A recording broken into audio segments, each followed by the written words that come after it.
기도 시작하겠습니다. 하나님, 오늘 다시금 성경 개관을 통해서 우리가 주님 앞에 서 있다고 하는 그 사실은 말씀 앞에 서 있는 것이고, 주님 안에 있다는 것은 말씀대로 산다는 것인데, 이런 도전을 우리의 삶 속에서, 일상 속에서 살아내는 온전한 그리스도의 사람으로, 그리스도인으로 설 수 있도록 우리를 붙잡아 주시고 우리의 마음을 주장하여 주시고, 성령께서 늘 깨워 주옵소서.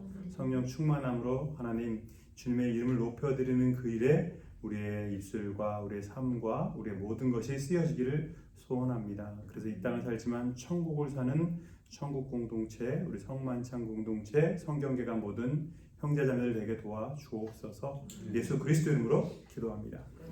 아멘. 혓바들이 몇 달 동안 됐는데도 이 혓바들이 안 없어지네. 발음하기가. 자, 사도행전 우리가 지난번에 했지만 이제 회당 중심에서 교회 중심으로 그 바울이 서신서에 보면 계속 유대주의자들과 부딪히는 얘기들이 많이 나오거든요. 이제 오늘도 얘기할 테지만 왜 유대 사람들하고 바울이 그렇게 계속 부딪히나. 예수님께서도 예루살렘에서 사역을 주로 안 하시고 갈릴리에서 사역을 주로 하신 것은 일찍부터 반대자들을 만나지 않기 위해서 갈릴리에서 사역하셨던 건데, 이제 바울이 복음을 전할 때 바울은 지금 많은 사람들에게 복음을 전해야 되고 또 교회를 세워야 되잖아요. 그러니까 많은 사람들이 많이 모이는 곳이 어디예요? 회당이거든요. 회당 중심. 또 회당이 여기 롱아일랜드에서 보면 알지만 회장이 그냥 안 보이는 길에 있던가요? 어디 있어요? 회당이 전부 다. 다 그 동네 한 중심에 있죠. 걸어가도 될 거리여야 되거든요. 회당은. 그러니까 그 타운에서 가장 핵심. 그러니까 끝에 있으면 안 돼요. 왜냐면 저 끝에 있는 사람들이 우리 뭐니까. 그러니까 베스페이지에서도 베스페이지에 딱 정 가운데 점을 딱 찍어서 거기다 회당을 세워요. 왜냐면 이제 걸어오기 쉬워야 되니까. 안식일에 걸어와야 되니까. 네? 그러니까 이 다 회당 중심으로 생활권이 움직이기 때문에 전도하려면 가장 사람들이 많이 모이는 것이 회당이니까, 이제 바울이 회당에서 복음을 전하면서 많은 유대인들과 부딪히면서 그런 어려움들을 겪게 되는 것을 볼 수가 있죠. 그래서 사도행전에서 이 회당 중심의 그 커뮤니티가, 회당 중심의 이 유대 사회가 교회 중심으로, 이 크리스찬들이 교회 중심으로 이제 그것들을 이끌어 나가는 볼 수가 있고, 안식일 얘기했고요. 유대인 교회에서 이방인 교회로 이제 확대되어지는, 그러니까 이방인 교회로 확대되어지는 것은 결국 이 세계 교회로 확대되어지는 거거든요. 거기에 이 사도들의 사도 베드로를 시작으로 해가지고 이제 사도 바울로 이어지는 이제 복음의 확장. 8장에서 사도행전 8장에서 사도 빌립이 에디오피아 네시아를 전도하잖아요. 그리고 9장에서 이제 10장에서 고넬료를 베드로가 전도하잖아요. 이방인 고넬료를. 네? 그러면서 점점 사도 바울이 9장에서 회심하고 고넬료를 10장에서 베드로가 전하고, 벌써 이제 바울이 회심하고서 13장에 보면 안디옥 교회에 파송되는 사람으로 바나바와 바울을 세우거든요. 네. 그러니까 이 사도행전 이미 전반부의 후반부부터는 이제 이방인 교회로의 시작이, 확장의 시작이 보이는 거죠. 사도행전 1장 8절, 이 성령이 너희에게 임하시면 너희가 권능을 받고, 그래서요 예루살렘과 온 유대와 사마리아와 땅끝까지 이르러 뭐가 돼요? 증인이 내 증인이 되리라. 그 사도행전 1장 8절이 이제 사도행전 속에서 계속 확대되는 것을 이렇게 볼 수가 있는 거거든요. 그래서 유대인 중심의 이 성경 사회가 기독교 중심의, 그리고 이방인 중심의 이제 성경 사회로 이제 확대되는 것을 볼 수가 있죠. 예수님께서 이 땅에 오실 때 그 암흑기의 말라기 선지자 이후에 사도 요한, 세례 요한이 나기까지 이 400년 동안 그 깜깜한 시기를 400년이나 기다리셔야 했을까? 마치 이 출애굽의 400년처럼, 애굽의 400년 그 노예 생활 때처럼 말라기 이후에 400년 후에 예수님께서 오셨거든요. 근데 이제 그때는 몰랐지만 지나고 나면 왜 이때여야 하는지 우리 결과론적인 유추할 수 있는 거죠. 그때는 몰랐지만 지나고 나면 알 수 있는 거 있잖아요. 우리가 그때는 고난 때문에 어려워서 정신없어서 몰랐는데 지나고 나 보니까 그 고난조차도 유익이었구나. 우리가 이미 아는 것처럼 예수님께서 왜 400년이나 이렇게 천천히 오셨을까? 좀 빨리 오시지. 네? 그 당시 사람으로 말하면요. 근데 지나고 나서 결과론적으로 놓고 보면 예수님께서 우리가 갖고 있는 달력으로 보면 지금 2023년이지만 대롯이 BC 4년에 죽었기 때문에 지금 적어도 2017년은 됐다고 보여지고 2027년은 넘었다고 보여지거든요. 그러니까 예수님께서 그때 오셨을 때 로마가 점령하고 있지만 어때요? 로마가 그 유럽 사회를 점령하고 있으니까 이제 뭐가 통일된 거예요? 나라가 통일됐다는 건 뭐가 통일됐다는 거예요? 이 한 행정으로 한 경찰권 안에서 보호를 받고 있다는 거예요. 로마의 모든 길은 로마로 뭐예요? 실크로드잖아요. 그러니까 모든 길을 로마로 중심으로 해서 그 길이 형성됐다는 건 길이 있다는 건 뭐예요? 사람이 살고 있다는 거고 이제 안전하다는 거거든요. 방향이 있다는 거거든요. 그러니까 로마가 지배하게 되면서 이 경찰권으로 인해서 모든 나라가 이제 하나가 되고 나라가 하나가 되면 또 이제 길이 열리게 되고 행정이 투입되게 되고 안전하게 되고 또 한 나라니까 또 이제 어떻게 돼요? 모두 로마의 지배하에 있으니까 뭐가 돼요? 뭐가 쉬워요? 어디 가든 로마니까 네, 화폐도 통일되고 또요. 네, 모든 게 다 통일되죠. 대표적으로 한 나라 안에 있으면 이제 뭐가 쉬워요? 우리 복음에 대한 얘기하고 있잖아요. 언어가 통일돼 있잖아요. 언어가. 네?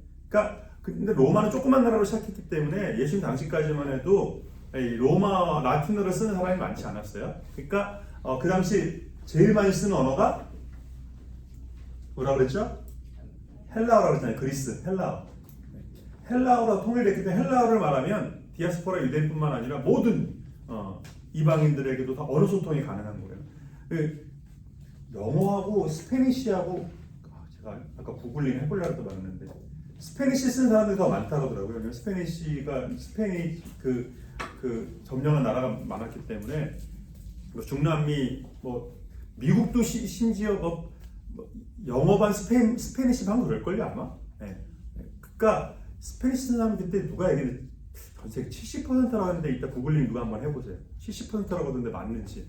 그러니까 영어하고 스페니쉬 할 줄 알면 전 세계 어딜 가도 어렵지 않죠. 지금 이제 한국도 영어 다 잘한다고 그러더라고요. 그러니까 이 예수님 당시에 나라가 통일됐고 길이 다 열려 있고 언어가 통일되어 있다는 거예요.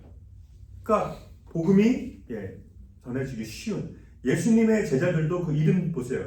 베드로, 빌립, 또 안드레, 바돌로메, 또 누구예요? 다데오 그런 사람들 다 이름이 야고보하고 유다하고 몇몇 빼놓고는 다 이름이 어디 이름이에요? 유대 이름이에요? 헬라 이름이에요. 예수님의 12제자도 이미 이름은 헬라 이름을 썼다는 거예요. 그러니까 예수님 당시에 이미 헬라어와 헬라 문화가 다 지배하고 있었다는 거죠. 그러니까 복음이 전달되기 아주 쉬운 그런 환경이 다 마련되었을 때 예수님께서 오시게 되고 사도행전에서도요. 사도행전에서 이제 사도 바울을 중심으로 그 사도 바울이 회심한 9장까지는 이제 베드로, 빌립 이런 12제자가 그 사도행전에서 그 전도의 주역을 감당하지만 13장부터는 이제 바울이 28장까지 주도적으로 그런 얘기들이 나오죠. 그럼 바울이 사도 베드로나 11사도보다 더 왕성하게 복음을 전했기 때문에 그렇겠죠. 그럴 수도 있고 사도행전을 누가 기록했다고요? 누가가 기록했잖아요. 누가는 누구예요? 의사인데 뭐 하는 사람이에요? 복음적으로, 교회적으로 제일 많이 했던 게 뭐예요? 사도 바울과 동행했던 사람이라는 거예요. 그러니까 누가가 11사도를 더 많이 알겠어요? 바울을 더 많이 알겠어요? 바울을 많이 알죠. 바울 중심으로 바울이 했던 일을 중심으로 해서 교회가 어떻게 세워졌는지를 사도행전에서 얘기하고 싶었다는 거예요. 11사도보다 바울이 더 위대하다 이런 얘기를 하는 게 아니라 누가가 알고 있는 교회의 건립과 교회의 확장에 대해서 거기 중심에 사도 바울이 있었기 때문에 사도 바울을 중심으로 사도행전을 이끌어가는 건 너무 당연하다는 거죠. 그 시작부터 그래서 사도행전의 1장 이제 예수님 승천 사건과 이제 오버랩이 되죠. 승천 잠깐 얘기하고서 천사들이 깨우니까 이제 그 마가 다락방에 모이는데 사도들이 사도행전 1장에서 제일 먼저 뭐 해요? 뭐 해요? 1장에서 사도들이 마띠아를 사도로 선출하잖아요. 그죠? 그리고 2장에서 오순절 성령 사건이 일어나고요. 그리고 9장에서 사도 바울이 회심해요. 그리고 13장에서부터 이제 바울이 이제 전도 여행을 시작하죠. 자, 보세요. 사도의 사도성의 첫 번째는 뭐라고요? 아포스톨로스 뜻이 뭐라고 했어요? 누군가로부터 부르심을 받은. 누구로부터? 예수님으로부터 부름받은 사람이 사도성의 넘버원이에요. 네? 예수님의 픽해야 사도인 거예요. 근데 가룟 유다가 이제 죽고 결혼이 났으니까 사도를 뽑아야 된다, 제자를 뽑아야 된다. 그래서 사도들이 나름 그래도 이제 원칙을 세웠죠. 예수의 부활을 목격했고 세례 요한 때부터 지금까지 우리가 같이 한 사람들 중에서 예수도 알고 부활도 목격했고 그 중에서 사도를 뽑자. 뭐 꽤 괜찮은 기준이죠, 그죠? 근데 다시 말하면 사도성의 넘버원은 뭐라고요? 누가 픽해야 된다고요? 예수가 픽해야 돼요. 네? 사도행전 9장에서 사도 바울이 다메섹으로 가는 도상에서 빛을 쐬면서 바울아 네가 왜 나를 바울아 네가 나를 박해하느냐? 누구십니까? 네가 박해하는 핍박하는 뭐라고요? 예수라. 내가 너 이방인의 사도로 세운다고 말씀하시잖아요. 네? 그러니까 예수님께서 선택하신 12번째 사도는 누구예요? 가룟 유다 바울을 택했다는 거예요. 근데 사도들은 이제 성령을 기다리라고 그랬는데 성령을 받기 전에 뭐부터 했어요? 사도부터 선출을 한 거죠. 만약에 오순절 성령 받고서 이제 사도를 뽑아야겠는데 그랬으면 좀 기다렸을지도 모르겠어요. 네. 그러니까 근데 이걸 무조건 뭐 이제 이렇게 제가 지금 말한 걸 많은 사람들이 이렇게 해석을 합니다. 네. 그러니까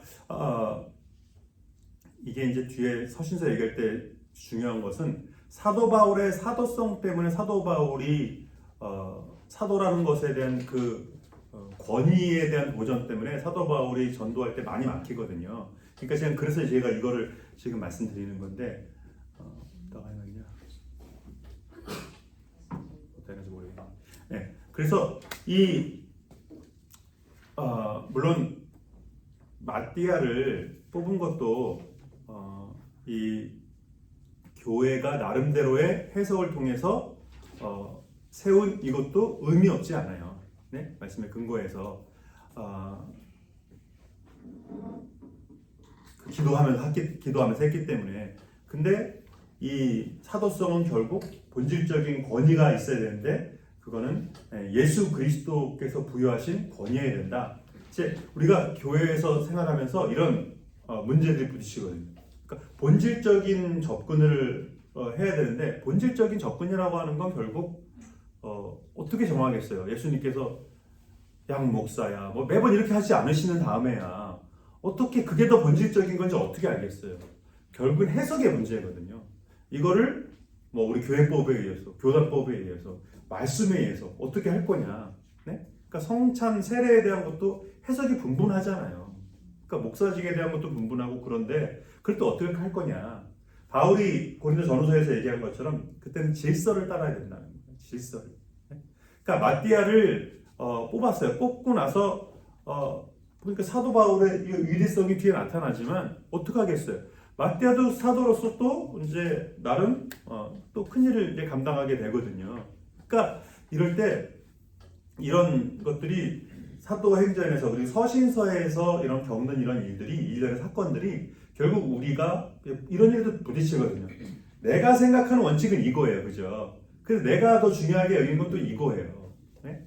근데 내가 생각하는 원칙은 이거라고 하는 사람도 어떨 때는 자기가 세운 원칙과 어긋날 때조차도 인간적인 관계나 상황 속에서 이 원칙을 100% 지키기 어려울 때가 반드시 있어요, 없어요?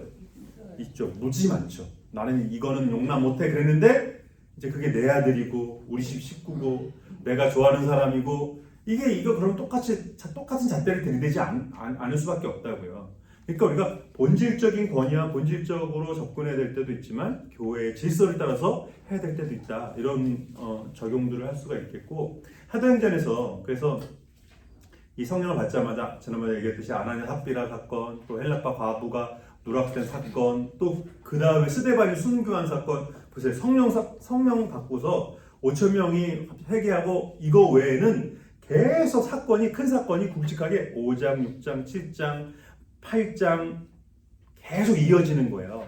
그죠? 네. 그러니까 되게 실은 위기죠. 교회의 위기죠. 교회가 세워지자마자 큰 사건들이 굵직한 사건들이 계속 터지니까 이게 위기죠. 근데 그 위기가 사도행전 8장에서 보면 이제 사도 바울이 회심하기 전에 이 사울이 그 핍박이 최고조였는데 스데반을 죽이는 일에도 가장 앞장섰던 사람이 회심하기 전에 사울이었고, 그러니까 이게 지금 너무 큰 일이고, 근데 이럴 때 희한하죠. 그 400년 만에 예수님께서 오셨을 때 우리 복음이 더 확장되었던 것처럼 스데반의 순교로 바울의 핍박으로 사울의 핍박으로 사도행전 1장 8절에 그 복음이 확장되는 그게 이제 펼쳐졌다는 거예요. 빌립부터가 이제 가다가 이제 에디오피아 내시를 만나게 되고 베드로도 또 고넬료를 만나게 되고 핍박 때문에 제자들과 사도들이 흩어지면서 이제 계속 예루살렘에 머물려고 했던 그 사도들이 흩어뜨리는 그런 결과로 이어지게 되거든요. 그러니까 에디오피아 아프리카 전도는 이미 이때 시작된 거예요. 에디오피아 내시아가 하필이면 빌립을 만나가지고 아프리카 사람이 아프리카가 오래전부터 복음이 전해진 거죠. 또 사울이 회심하고 나서 13장에서 본격적으로 바울이 전도를 하는데 이방인 선교를 하면서 바울이 계속 부딪히는 문제가 뭐냐면 15장의 예루살렘 공의에서 보지만 유대인들이 이제 용납 못하는 것들이 이제 몇 가지가 있는데 그 중에 하나가 우리는 아브라함의 후손이야. 아브라함의 후손의 증거, 유대인이라는 증거. 대표적인 예식이 뭐예요? 할례 문제거든요. 그건 창세기에서 이미 명령했던 거고. 그러니까 할례를 안 행하면 크리스찬이든 뭐든 유대인은 하나님의 백성은 할례를 해야 돼. 이게 모든 사람의 룰이라서 국룰이라고 얘기한다는데 국물도 아니고 국룰인데 이거는 뭐 진짜 왜 크리스찬이 됐어도 마찬가지로 동일하게 적용되는 그 율법인데 이걸 유대인들은 그런 어떤 시간적인 거나 아픔이나 이런 것들을 다 각오하지만 이방인 전도하는데 너 교인이 되려면 할례를 받아야 돼. 꼭 해야 돼? 이 세례는 물 뿌리면 되지만 이 할례는 남자의 표피를 제거해야 되잖아요. 그러니까 이게 쉽지가 않은 거죠. 네? 그러니까 저는 한국 군대 가기도 전에 군대 가면은 제일 이제 무서웠던 것 중에 이제 하나가 이제 소문 그 형들이 얘기하는 그 중에 유격훈련 이제 그 얘기 항상 하거든요. 유격훈련 중에서도 화생방 훈련이라는 걸 해요. 진짜 딱 요만한 방에다가 그 최루탄 있잖아요. 최루탄을 여기다 이만한 방에가 하나만 터뜨려도 눈에서 눈물이 나고 내 몸에서 나온 건 다 나오거든요. 근데 한 4개, 5개를 터뜨려요. 요만한 방에서. 네? 그리고 마스크도 안 써요. 군기 잡는다고. 네? 그래서 한 10분 있게 하거든요. 10분. 그래서 정말 저는 제가 거기 있으면서 제가 질인 줄 알았어요. 뭐가 다 나와가지고 나 이거 쌌나 보다. 내가 그렇게 생각했다니까. 그러니까 다 나왔으니까 몸에서 나온 게 다 나왔으니까 이거 어떻게 나가지? 이랬어요. 근데 다행히 제가 지르진 않았더라고요. 네. 근데 하여간 그 군대 가기 전부터 다들 그게 제일 이제 공포 중에 하나거든요. 1년에 한 번씩 하는데 저 때는 이제 3년이 안 됐기 때문에 재수 없으면 3번 하는 사람도 있고 저처럼 운전사는 2번만 하는데 이게 너무 겁나는 거죠. 근데 그 화생방 그 정도일지 이게 할례가 더 아플지는 제가 모르겠는데 하여간 지금 군대는 이제 그거 다 없앴어요. 그 군기 잡는 거 이런 거 요새 셀폰도 주고 다 준다고 하더라고요. 크레딧 카드도 준대요. 네, 다 마음대로 사용할 수 있게 한대요. 그러니까 월급도 얼마래더라? 제가 2만 원 받았는데 지금 뭐 월 50만 원 받는다면 70만 원 받는다면 네, 뭐 그러더라고요. 그러니까 그런 것들 다 없앴죠. 그런 거 있어도 막 도망가고 안 가려고 그러고 막 그러는데, 네? 근데 다 오게 해야 된다. 결국 다 와야 되는데, 그러니까 없앨 수 있는 건 다 없앴어요. 그러니까 전도할 때 뭐 아름다운 교회 오려면 다 남자들 다 할례해야 된다. 이게 장난이 아닌 거죠. 그러니까 근데 이런 거에 대한 이해를 사울은 이방인으로 오래 살았고 거기에 같이 있었고 그 로마 시민권으로 있었고 태어난 것도 다서고 그러니까 그 이방인들의 느낌을 알아요. 근데 이 유대 사회 속에서만 살았던 이 열한 사도들은 이걸 모르기가 쉽다고요. 근데 베드로가 이방인을 이해하는 사건이 이 사도행전 10장이라는 거예요. 그러니까 이 사도행전에서 이걸 그냥 아무렇게나 누가가 쓴 게 아니라 사울이 어떻게 부름 받았고 왜 어떤 상황 속에서 지금 사울이 사도를 시작하게 됐고 이걸 얘기하는 거예요. 이방인 선교가 가능하게 된 데 있어서 유대인 중심의 교회가 이방인 중심의 교회로 이제 발돋움하려면 이제 그 리더십도 이양해야 되고 이제 이방인들에게 그 막히는 그런 어떤 방해하는 그런 요소들도 제거돼야 되거든요. 그러니까 이런 어려움들 속에서 보세요. 아나니아 삽비라 사건 때도 그렇고 헬라파 과부 구제 누락 사건으로 헬라파 리더십이 세워지잖아요. 교회에 헬라파 사람들이 교회 리더십으로 세워지게 되잖아요. 그러니까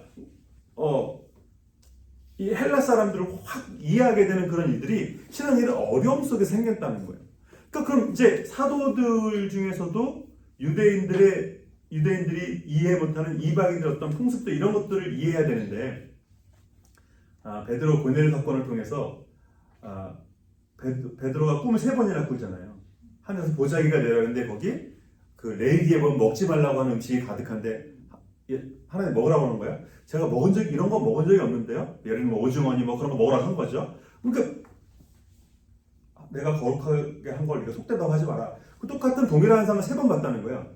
그리고 나서 고넬료가 보낸 사람이 띵동 누른 거죠. 그러니까 저 고넬료가 보낸 사람인데 고넬료 환상 통해서 당신을 모셔라고 했다. 그래서 그 환상이 베드로가 꾼 환상도 본 환상도 고넬료가 가라는 말씀이구나 하고 갔다는 거죠.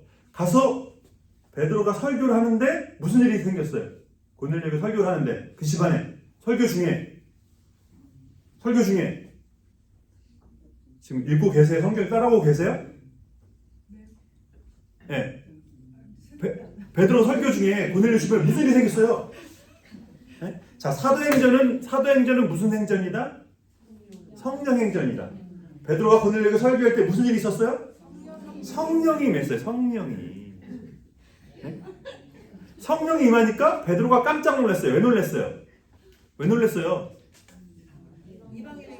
이방인에도 내가 받은 성령이 동일하게 임하는구나. 당연해요, 안 당연해요? 당연한데 베드로한테는 이게 놀라운 거죠. 네? 그러니까 우리가 아닌 것 같아도 이제 저도 이제 그 블랙피플에 대해서 가끔 이제 그 한국 사람들 하는 말식으로 흑형 그러거든요. 그런데 이게 그거는 양호한 거죠. 예, 이제 우리가 막 깜 없으면 깜찍으로 막 그런 이제 비속어 막 그런 것들이 있잖아요, 그죠? 그러니까 그건 내가 흑형 친구가 없으니까 제가 그런 얘기들을 했던 거죠. 네? 근데 사람을 만나고 친구가 있고 그러면 이제 흑형 그러겠어요? 그렇게 안 하겠죠. 아시안 친구가 있으면 그 아시안 사람 비하하는 그 단어들 많잖아요. 그런 걸 하겠어요?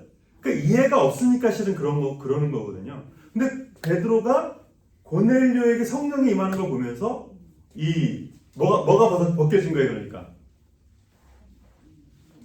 선입견들이 이제 벗겨지게 된 거죠.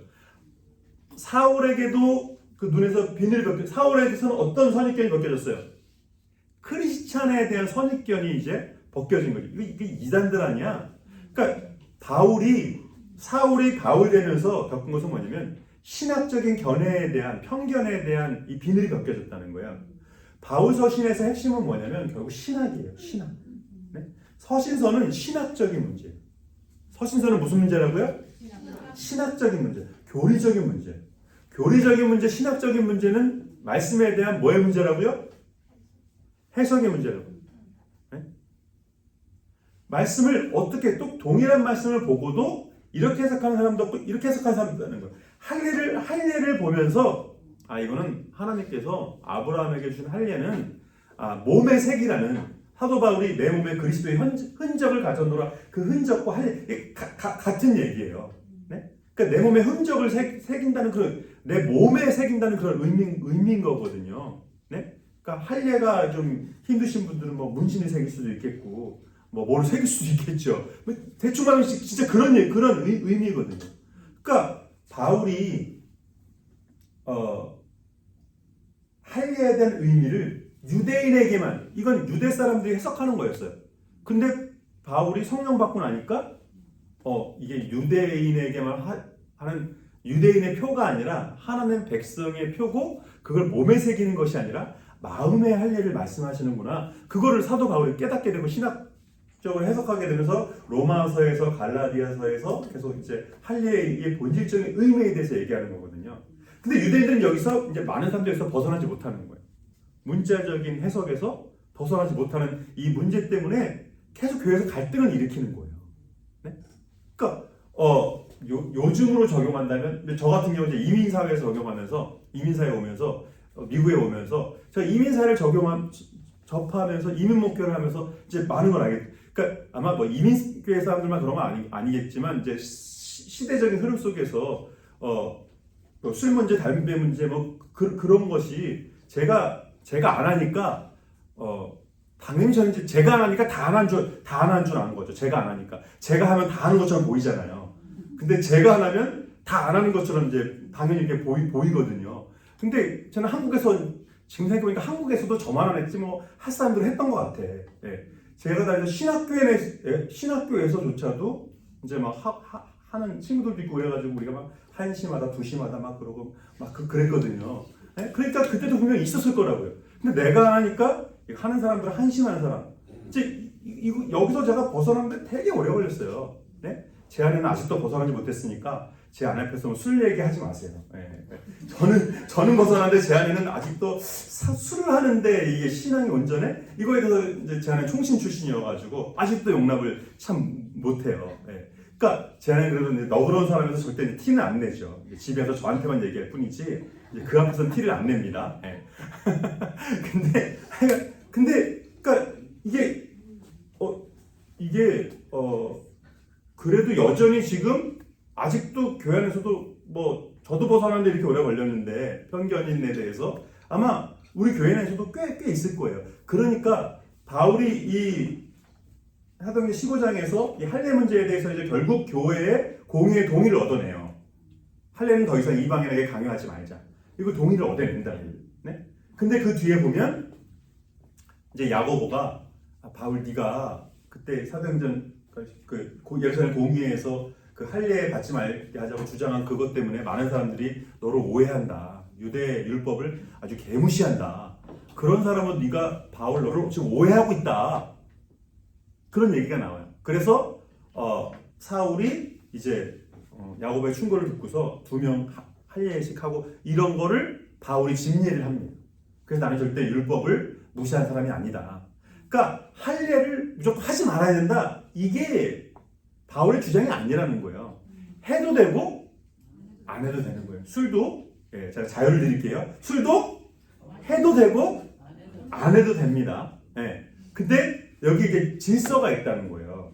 네? 그리고 교회를 위한, 그러니까 나를 위해서 그걸 주장하지 말라는 거예요. 야, 술 해도 돼. 이걸 갖다 막 목장에서 떠들고 막 인스타그램에다 올리고 막 술은 해도 된다. 우리는 해방됐다. 막 그러면서 죄에서 해방된 거 다음으로 술에서 해방이 제일 좋아. 막 이러면서 막 올리고 그럴 필요까지는 없다는 거예요. 무슨 말인지 이건 동의되시죠?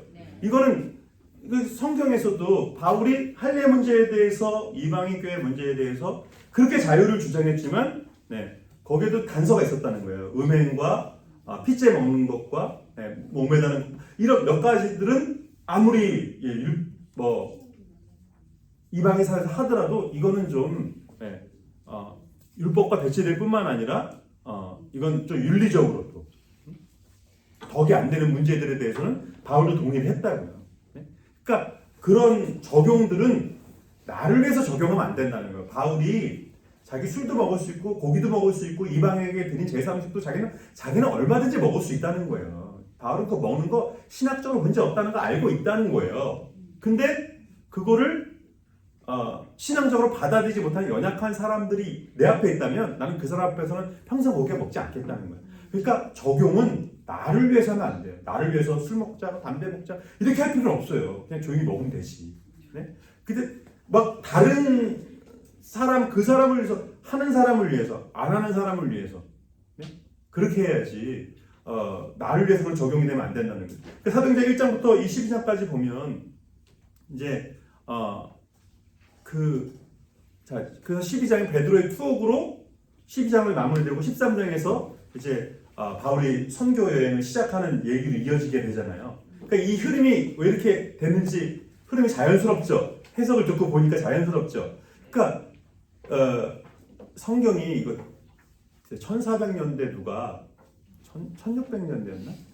성경에다가 이제 그 구글 찾아보면 나와요. 이름이 너무 길어서 기억이 안 나는데 그 장수를 다 이게 표시를 한 거예요. 네? 창세기 1장부터 1장 1절 이렇게 다 표시를 한 거예요. 근데 여러분 어느 소설책에 1장 1절이라고 그런 책이 있어요? 없죠.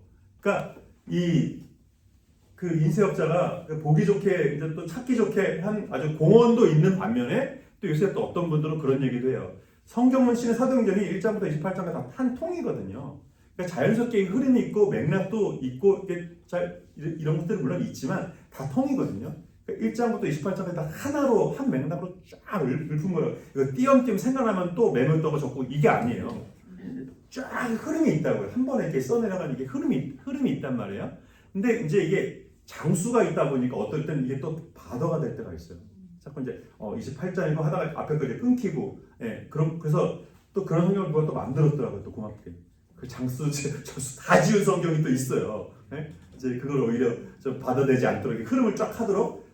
그래서 제가 그거 나오기 전에는 제가 성경책의 장을 다 지울까 해서 지우고 시도하다가 마태복음 1장도 못하고 포기했어. 야 이거 밤새도 이거 2달 동안 읽어도 안 되겠구나. 근데 다행히 좀 이따 최근 한 3년 전인가 이게 나왔더라고요. 그러니까 사도행전 이 흐름 속에서 사도 바울을 중심으로 이걸 풀어나간다는 것을 이제 볼 수가 있죠. 그래서 사도행전 이제 13장에 그 사이에 바울이 회심하고 13장 됐을 때는 벌써 갈라디아에서 나오지만 바울이 아라비아 광야에 가서 3년 있다 돌아왔다는 거예요. 그러니까 아라비아 광야에 가서 3년 동안 뭐 했을까요? 아까 말했죠. 뭐가 바뀌어야 됐다고요? 바울에게는? 무슨 문제를 해결해야 됐다고요? 무슨 문제? 서신서는 뭐의 문제다? 신학의 문제다. 아라비아 광야에 가서 바울이 뭐 했을까요? 자신의 뭐를 바꿔야 돼요? 신학을 바꿔야 돼요. 교리를 바꿔야 되는 거예요. 유대인 중심의 아브라함의 피지컬리 후손 중심의 교회가 아니라 예수 그리스도 중심의 성경이고 예수 그리스도 중심의 교회고 예수 그리스도 중심의 삶이고 이거를 신학적으로 그걸 다 바꾸는 그 시간을 아라비아 광야에 3년 한 거예요. 그러니까 우리로 말하면 옛날에 고시원에 들어간 거죠. 사법고시 준비하려고 그런 것처럼 그 시간들을 겪고 바울이 돌아왔어요.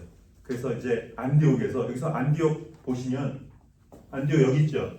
그러니까 시리아하고 이 터키, 이 그리스로 가는 딱 중간에 안디옥이 있죠. 그러니까 이 안디옥이 거점이 돼서 예루살렘하고도 가깝고 이제 유럽 쪽으로도 가깝고 그 중심에서 이제 안디옥에서 파송을 받게 되는 거예요. 근데 누가가 직업이 뭐예요? 의사죠. 의사가 설렁설렁해요, 덜렁덜렁해요. 꼼꼼하게 그지 없어야죠, 그죠? 설렁설렁 덜렁덜렁 저처럼 이게 9강인지 10강인지 이렇게 헷갈리면 되겠어요, 안 되겠어요? 내가 이거 솜을 넣나 뺐나 이걸 못 세면 어떻게 되겠어요, 그죠? 이거 어마어마한 일이 그런 일이 우리 옆커플 중에도 한 분이 계셨어요. 수술하고 나왔는데 솜을 안 꺼낸 거예요. 그런 일이 있었어요. 그래서 솜을 안 꺼내면 몸이 어떻게 생각하냐면 이물질이 들어와 있잖아요. 그러면 이제 이게 다른 데 영향을 미치지 못해야 되니까 거기다 막 조직을 이제 갖다 막 붙이는 거거든요. 그러니까 이제 자꾸 벌려가지고 갔더니 솜을 안 꺼낸 거예요, 의사가. 수월하고 막 그랬는데 꺼냈으면 됐지 그러더라고. 그냥 넘어가더라고요. 그러니까 이 누가가 의사잖아요. 꼼꼼한 사람이거든요. 사도행전에서 바나바와 바울을 파송할 때는 바나바와 바울이라고 그래요. 14장에서도 전도하면서 바나바와 바울이라고 그래요. 근데 예루살렘 공의회 때부터 누가가 어떻게 기록하냐면 바울과 바나바라고 기록을 해요. 네? 이제 누가 복음의 더 주체자라는 거예요. 바울이 됐다. 바울. 네? 자, 바울을 사도들과 소개시켜주고 악수시켜준 사람이 누구예요? 바나바예요. 바나바는 바울을 다시 말하면 뭐예요? 네, 멘토고 사수예요. 사수. 내 사수. 사수아 이해하세요? 진짜 이해해요? 모르죠. 이해 못하는 사람 있잖아. 네, 사수. 내 직속 고참이라는 내 직속 고참도 모르지. 직속 선배라는 거야. 내 직속 선배. 내 바로 전 선배. 나를 다 이해해주고 인수인계해주고 그런 사람이 사수라고 하거든요. 그러니까 바나바는 바울의 직속 선배고 바로 나의 모든 걸 다 인수인계해준 은인 중에 은인이 있죠. 사도들과 화해의 악수를 하게 한. 근데 바나바 뜻이 이름이 뭐예요? 큰 자예요. 큰 자. 네? 그러니까 바나바는 정말 큰 사람이에요. 자기가 전도했고 자기가 소개시켜줬고 네? 그러는데 이제 누가 더 환호받아요? 누가 더 환영을 받아요? 바울이 더 환영을 받는 거예요. 근데 바나바가 삐쳤다 안 삐쳤다? 안 삐쳤다. 놀랍다 안 놀랍다? 얼마나 놀라우세요? 별로 우리는 아니까 별로 안 놀라죠? 여러분 우리나라에서 미국에서 그런 거 없지만 한국에서 내가 대리 때 얘 신입이었어요. 근데 얘가 몇 년 있다가 내 위에 상무가 됐어요. 회사 다니는데 전혀 문제 없죠? 문제 없어요? 문제 무지 많죠, 그죠? 네? 그러니까 확 이해가 되죠? 우리로 말하면 지금 그런 거거든요. 근데 바나바가 그런 거 갖고 문제 삼지 않았다는 거예요. 네? 그러니까 바나바가 아주 진짜 큰 사람이 맞는 거죠. 네? 그 뒤에 보면 이 바나바의 조카 마가 요한이 이제 중간에 포기하고 돌아가가지고 다시 하려고 할 때 바울은 안 된다는 거예요. 지금 누가 얘기하는데 자기의 사수가 얘기하는데 안 된다는 거예요. 네? 이런 시건방진, 네, 이런 덜떨어진 엄청 화날 텐데 그렇게 하지 않았다는 거예요. 그러니까 이런 것까지 누가가 기록할 정도로 이런 일들이 있었음에도 불구하고 바나바는 또 바나바대로 또 바울은 바울대로 그 뒤에 바울이 마가요한과 화해했다는 거예요. 네? 그 마가요 데려오라고 이렇게 이제 그 감옥에서도 얘기하고 만나게 해달라고 하고 그렇게 했다는 거죠. 그러니까 바울도 틀리지 않고요, 바나바도 틀린 게 아니에요. 그러니까 지금 이 선교 현장 속에서 제가 여러분들한테는 안 나이스하게 대할 수가 없죠. 네. 안 나이스하게 대했다가는 뭐 성경 개가는커녕 다음부터 저 안 보려고 할 테니까. 네. 근데 제가 여러분들한테는 좀 긴장도 하고 그런 게 있지만 우리 목사님들끼리 있을 때는 여러분들만큼 긴장하진 않죠. 네? 그러니까 성도들이야 세워가야 되고 도와줘야 되고 그러니까 조심하고 긴장하지만 이제 목사님들 앞에 있어도 제가 똑같이 긴장하고 당연히 그렇게 하진 않거든요. 제 선배 목사님들도 마찬가지고, 네? 그건 당연한 거죠. 그러니까 바울이 이방인을 전도하고 이런 거에 있어서는 내가 이방인한테 이방인처럼 유대인한테 유대인처럼 전도하기 위해서 내가 못할 것도 없고 갈 수 있게 다 내놓을 수 있다는 거예요. 근데 바나바와 부딪혔을 때는 조금 더 양보하지 않는다는 거예요. 이런 긴장관계라는 거예요. 그러니까 예수님께서 형제가 이제 잘못하고 그랬을 때 권하고 교회만 하고 이렇게 하면서 그래도 안 되면 이방인처럼 여기라 그러잖아요. 그러니까 그런 질서가 그러니까 안 믿는 사람에게 적용하는 거하고 믿는 사람에게 적용하는 게 똑같지가 않습니다. 무슨 말인지 아시겠죠? 그러니까 바울은 바나바와 그 갈등 속에서 이게 지금 이 선교 안 믿는 사람들 대하는 것과 믿는 사람 지금 이 선교 현장 속에서 그걸 똑같이 대할 수가 없다는 거예요. 그러니까 이건 지금 준비된 선교사를 세워야지 언제 키워가지고 얘 써먹냐. 지금 당장 선교 떠나야 되는데 이제 그런 문제 속에서 누가 옳다고 할 수 있는 건 아니라는 거예요. 그러니까 그거를 어떻게 질서 속에서 잘 풀어나가느냐 그게 중요한 거죠. 그래서 사도행전 이제 13장부터 이제 1, 2차, 3차 여행 그리고 21장부터 28장까지도 선교 여행이 지속되는데 이제 바울이 예루살렘에서 바울이 안디옥에서부터 해가지고 계속 그 1, 2, 3차 전도 여행을 보면 보세요. 안디옥에서부터 계속 1차, 2차, 또 3차, 네? 그리고 또 다시 또 이제 가게 되고 이런 일련의 일들 속에서 바울이 자주 안 들리는 곳이 어디예요? 예루살렘이래요. 예루살렘은 자주 들리지 않았어요. 이방인 선교를 중심했기 때문에 안디옥을 중심으로. 근데 예루살렘에 갔다가 이제 바울이 이제 투옥되는 사건이 잡히게 되는 사건으로 인해서 이제 바울이 공회 앞에 서게 되고 그래서 이제 자신을 이제 변증하게 되는 그런 일들이 있게 되는데 이제 이게 21장부터 28장 13장부터 28장까지가 서신서의 실은 백그라운드예요. 서신서가 이 상황 속에서 쓰였다고 생각하시면 사도행전과 서신서를 이해하는데 이제 도움이 되는 거죠. 그래서 1차 선교 여행은 갈라디아 가까운 곳까지 갔다는 거예요. 그 2차 선교 여행을 보면 이제 마케도냐까지 갔죠. 3차를 보면 유럽까지 가게 되는 걸 볼 수가 있고요. 4차는 로마로 가게 되고, 네? 그리고 로마에서 한 번은 풀려나요. 다시 또 투옥되는 2차로 투옥되는 건데 그때 서바나까지 스페인까지 가게 되는 거거든요. 그러니까 그때 당시에 땅끝은 로마의 지배 속에서 진짜 땅끝이잖아요.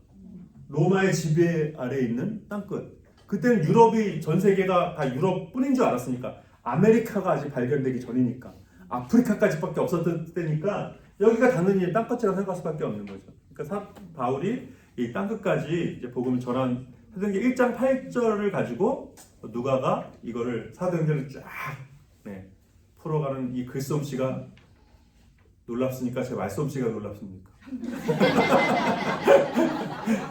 이 글솜씨가 엄청 놀랍죠? 사도행전 1장 8절을 가지고 28장까지 이걸 쫙 사도 바울을 중심으로 가운데 13장에 두고서 양접을 다 풀어가는. 그러니까 13장 이후부터는 사도 바울의 선교 여행인 거예요.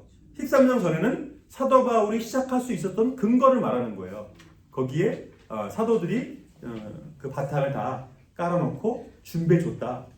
사도들이 7제서 세우고 또 바나바가 사울을 세우고 이런 것들에서 다 준비가 되어졌다. 그러니까 보세요. 이렇게 준비가 되어지고 한 사람을 잘 준비시키고 세워놓으니까 열방을 품는 일들이 가능해지더라는 거예요. 그러니까 구약성경부터 신약성경까지 항상 하나님은 한 사람을 통한 일을 하신다는 것을 볼 수가 있거든요. 그러니까 보세요. 교회적이면서 동시에 개인적인 거예요. 성경은요. 교회적이면서 동시에 뭐라고요? 개인적인 거예요.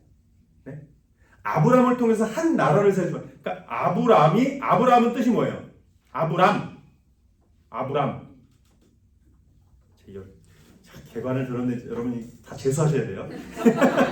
아브라함은 한 사람의 아버지, 그냥 아버지. 아브라함은 아버지. 아브라함은 복수형이에요. 뭐야? 열방의 아버지. 모든 사람의 아버지. 사레는 적용. 사레는 그냥 어머니. 사라는 열방의 어머니. 그러니까 성경은요.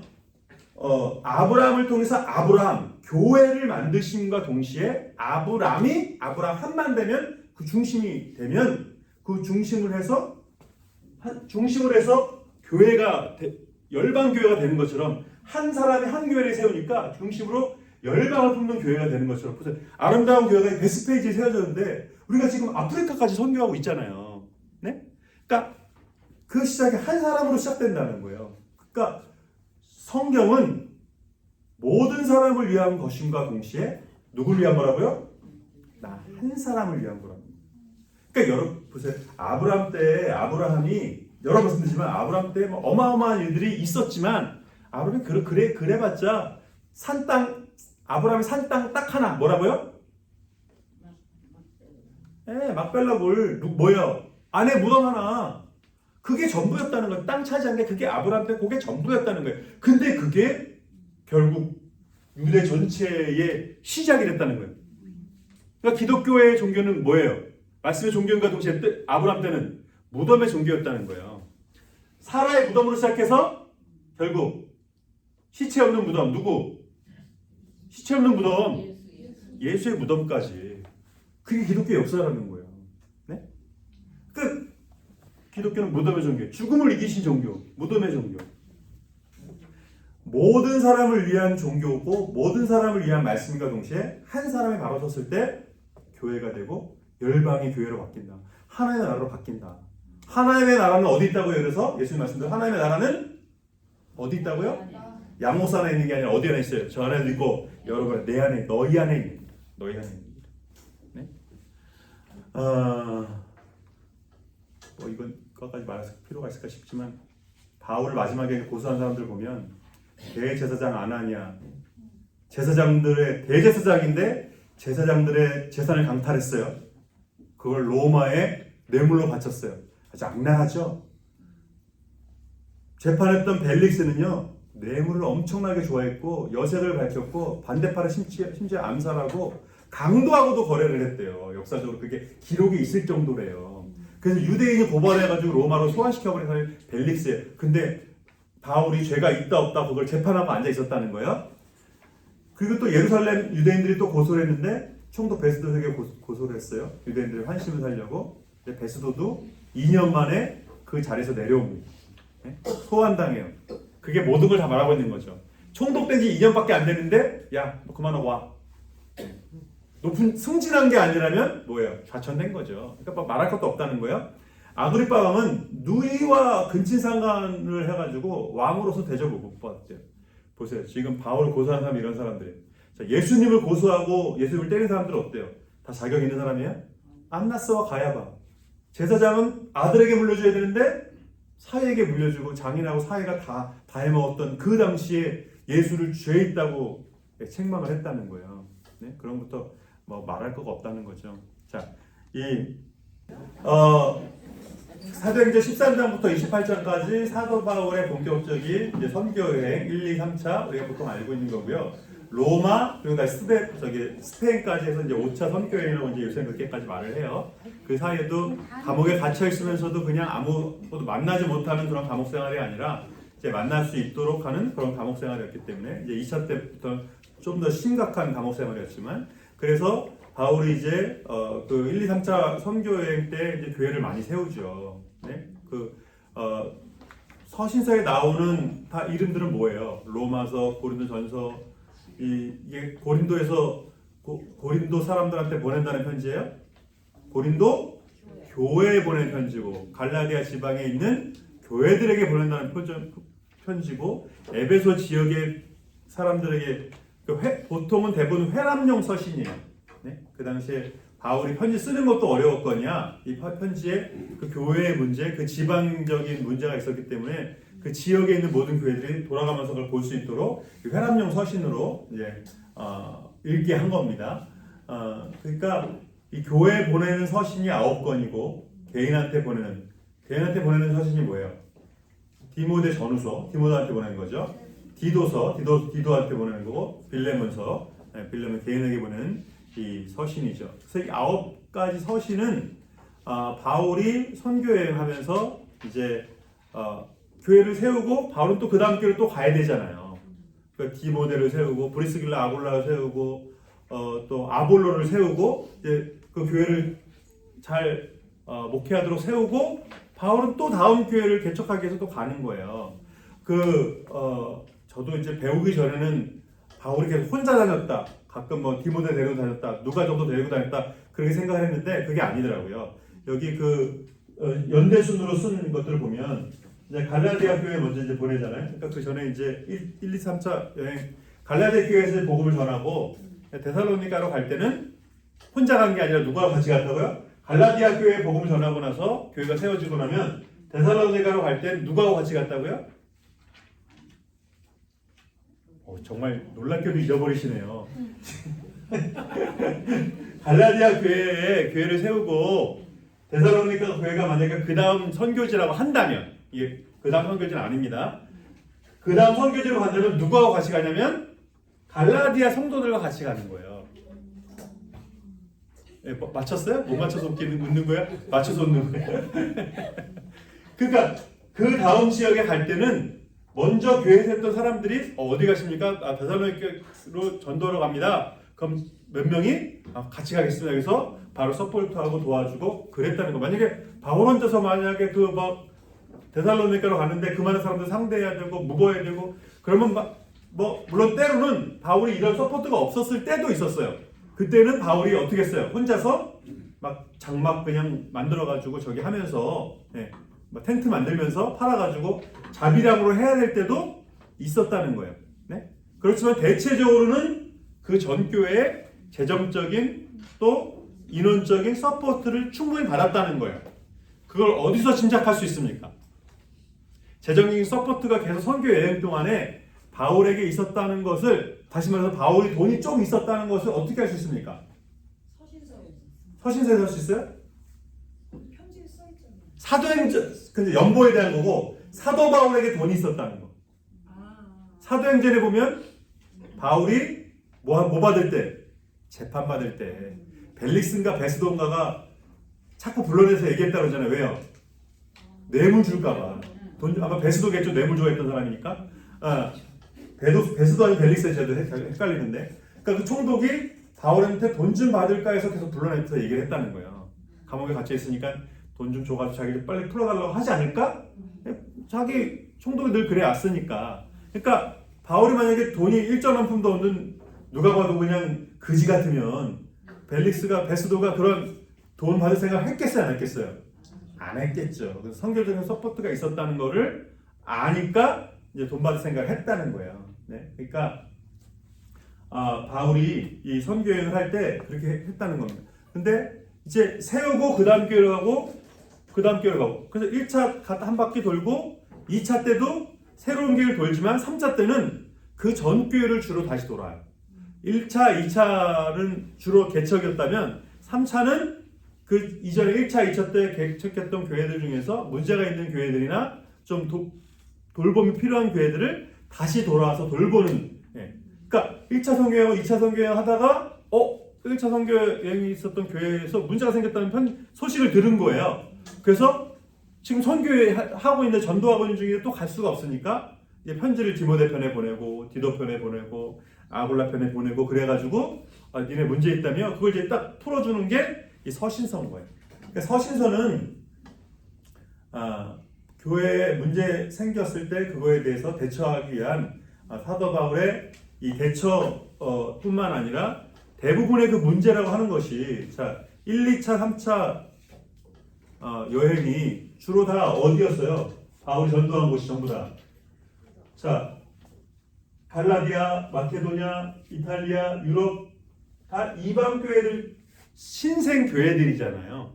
그리고 대부분 바울이 이 거점으로 삼았던 지역들이 이 황제와 다 연관이 있는 동네들이에요. 로마 황제와 다는 아니지만 주로 그러니까 대도시들이에요.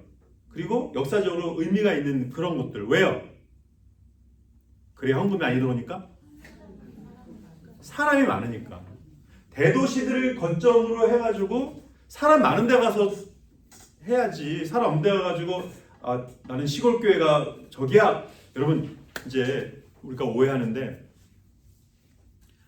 목사님들은 큰 교회만 좋아해. 물론 큰 교회 좋아합니다. 어떤 사람 작은 교회 좋아하시는 분이 진짜야. 그렇게 그런 식으로 하시면 곤란해요. 네. 그러니까 이 시골에도 물론 목회가 필요하고 그러지만 시골에 50명 있는데 다 시골 가서 난 목회 본질 할 거야. 다 시골 갈까 그러면 50명 있는 데는 그냥 한 명 목사님만 가도 되는 거예요. 근데 뉴욕에 한 명 목사님이 베스페이지 한 명 목사님 그거는 계산적으로 맞지가 않는 거죠. 그러니까 또 목사 얘기니까 또 길게 얘기하면 또 그러니까 그러니까 그런 식으로 오해하면 안 된다는 거예요. 그러니까 목회도 선교에도 전략이 있어야 되는 거예요. 그러니까 무조건 어려운 데 가서 도와야지 그것도 선교 전략으로 맞지 않는 거예요. 어려운 데 가서 도우려면 어떻게 돼요? 거기만 일평생 해도 열매 맺어요? 못 맺어요? 못 맺어요. 그거 다 끝나는 거예요. 아무 일도 안 는. 그러니까 예수님께서 갈릴리에서 유다에서 시작하신 것은 약속의 성취로 오셨고 말씀의 성취로 오셨기 때문에 그 시작이기 때문에 예수님께서는 3년 공생기간 동안에 제자들을 세우는 이미 말씀을 다 이해하는 사람들을 제자 세우는 것이 필요했어요. 무슨 말인지 아시겠죠? 네? 예수님 공생이 3년인데 언제 창세기부터 지금 책도 없는데 DVD도 없고 DVD에다 또 TV도 없고 저 파워포인트도 안 되는데 인터넷도 안 되는데 예수님께서 언제 창세기부터 말라기까지 언제 가르치고 그 문화하며 그걸 언제 해설하고 계시겠어요. 지금 제 방에 주석책만 이만큼인데 네? 3년 동안 그거 제가 신앙만 7년 했는데 그래도 헤매는데 언제 예수님께서 공생에 33살밖에 안 사시는데 언제 제자들 야 아브라함이 누구냐면 돼요 안 돼요? 그거는 전략적으로 안 맞는 거예요. 예수님은 창세기부터 말라기까지 그 모든 걸 다 이미 마스터한 그 사람들을 제자 삼으셔야 이 사람들을 시작으로 교회가 시작되는데 효과적인 거예요. 그러니까 예수님께서는 예루살렘에서 시작하시는 것이 맞아요. 근데 이제 예루살렘에는 그런 제자들도 있고 사도들도 있고 120 문도만 해도 많고 부활을 목격한 사람만 해도 500명이고 그죠?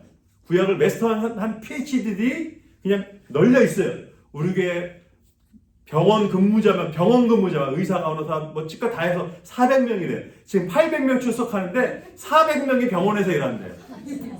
400명이 우리 교회에서는 400명이 병원에서 일하는 사람이. 희한하죠. 네. 그러니까 바울이 지금 PhD들이 예루살렘에 넘쳐나는데 예루살렘을 시작할 필요가 없는 거예요. 바울은 거점을 안디옥으로 시작해가지고 주요 거점 도시들을 중심으로 해서 복음을 전하는 것이 이제 맞는 거죠. 근데 큰 도시들이고 세상적으로는 다 배운 사람들이에요. 성경 PhD만 없지. 돈 버는 PhD들은 다 갖고 있는 사람들이에요. 돈 버는 PhD, 또 인간관계, 또 어떻게 하면 인생을 즐겁게 사는지 행복론, 유튜브 쇼츠 마스터한 사람들. 그냥 한마디로 그냥 뻑가게 만드는 또 약장사들, 종교장사도 무지 잘해요. 에베소는 종교장사 지역이에요. 종교장사 지역. 에베소는 그러니까 그 이스라엘이 지금 막 대포 쏘고 난리 났잖아요. 그래도 관광객은 안 건드린대요. 서로 자신들의 적은 포로로 삼을지언정 관광객들을 포로로 삼진 않는데요. 왜요? 밥주의거든요. 예루살렘에 성지순례 안 오면 뭐 팔레스타인 사람들 피에로건 간에 뭐 하마스건 간에 이스라엘 예탄야후 총리건 간에 다 이제 1년 예산 삭감입니다. 그러니까 이스라엘은 관광수입이에요. 관광수입. 스위스 같은 데도 마찬가지고. 그러니까 이 에베소 같은 경우는 그 신전만 해도 뭐 6대 불가사의 그런 거 다 에베소에 다 있잖아요. 그 기둥을 어떻게 세웠을까? 시멘트도 없었는데, 골조도 없었는데, 그거 어떻게 그때 세웠을까? 무너지지도 않게. 거기가 물론 에베소가 날씨도 좋고 그렇대요. 안 가봤지만. 그러니까 뭐 폭풍을 이길, 지진을 이길 정도의 그런 것까지는 필요 없었겠지만 그래도 그런 기술력이 어마어마한. 근데 에베소 같은 경우는, 고린도 같은 경우는 이제 종교 장사로 먹고 사는 동네인 거거든요. 그러니까 이 사람들이 나중에 예수를 믿고 나니까 그 전에는 아데미를 팔았었는데 아프로디테 잘 조각한 거 딱 그냥 놓고 막 그런 신상 그런 거 비너스 신 이렇게 딱 모셔놓고 이런 걸로 장사했었는데 이제 예수를 믿고 나니까 또 이제 뭘 갖고 이제 장사를 하냐면 이 십자가로 말할 것 같으면 이 나무 조각으로 말할 것 같으면 예수님이 그때 못 박히셨던 그 나무 조각입니다. 그래서 파른 나무 조각을 다 모으면요,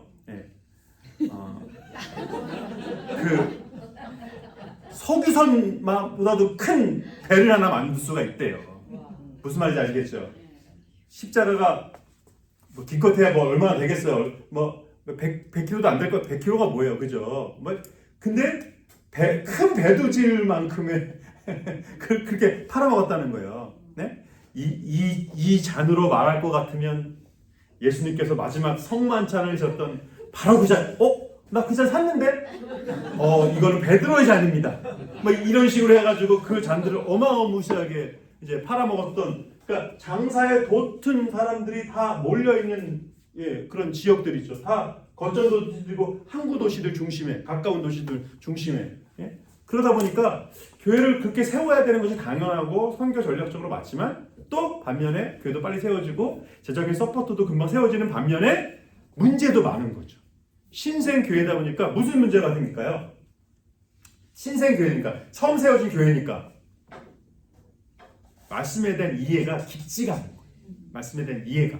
네? 그러니까 문제가 자꾸 생겨요. 자, 서신서는 뭐의 문제를 바울이 해결해 주는 거다? 신학적인 문제, 교리적인 문제, 말씀에 대한 해석의 문제. 이 문제가 생기는 거예요. 네? 성경을 달달달 외우고 있었던 유대인들조차도 그들은 편견 때문에 신학적인 문제가 생겼다면, 신생 교회들은, 이방 교회들은 이 말씀의 순수성을 받아들이지 못하는 거예요. 말씀을 그대로, 그러니까 아직 말씀을 다 알지도 못하면서 자의적으로 해석부터 시작하고 있는 거죠. 자기들이 알고 있는 고린도 신학을 갖고, 에베소 신학을 가지고, 그리스 신학을 가지고 이 성경을 아직도 알지. 성경은 지금 유치원생인데, 그리스학은 이 세상 정치학은, 세속학은 PhD니까 그 세속학으로 이 기독교 성경을 자의적으로 해석을 하는 거예요. 그러니까 자기들이 알고 있는 신, 자기들이 알고 있는 신학, 자기들이 알고 있는 생활, 이거를 합리화하기 위한, 이거에 반대되는 것에 대해서는 이제 맞지 않는 거죠.